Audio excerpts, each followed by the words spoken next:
Panthakunja park কয়েক বছর আগেও ছিল দৃষ্টিনন্দন ও প্রাণবন্ত। তপ্ত দুপুরে গাছের সবুজ ছায়ায় জিরিয়ে নিতেন পথচারীরা। তবে সেই ছোট্ট উদ্যানটি এখন বেহাল। সেখানে এখন ভারী ভারী যন্ত্রের আধিক্য।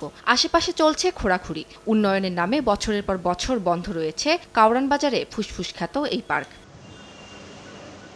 ঢাকা এলিভেটেড এক্সপ্রেসওয়ের কাজের বলি এই পার্কের প্রায় 2/3 কাটা পড়েছে অধিকাংশ গাছ। নেই সবুজ প্রাণ, জীর্ণশীর্ণ অবস্থায় টিকে আছে কোনো রকম। এমন অবস্থা থেকে পার্কটিকে বাঁচাতে প্লাকার্ড হাতে রাস্তায় নেমেছে একদল তরুণ। এই প্রকল্প বাতিল করে এইটাকে পার্ক হিসাবে ঘোষণা করা হোক এবং তার আগের অবস্থায় ফিরিয়ে আনা হোক। আমরা একবার আন্দোলন করে একটা জায়গায় আদায় করব, আর এই সরকারি বিভিন্ন রকম সুবিধাভোগী প্রকল্পগুলি তারা এখানে এসে তারা এই কর্মকাণ্ডগুলো চালাবে। এটা কি হতে পারে? নগর পরিকল্পনাবিদ ও পরিবেশ আন্দোলনকারীরাও বলছে, মেগা প্রজেক্টের নাম দিয়ে সবুজ ও উন্মুক্ত স্থানের অভাবে রুদ্ধশ্বাস। ঢাকায় এমন ঘটনা একেবারেই অগ্রহণযোগ্য।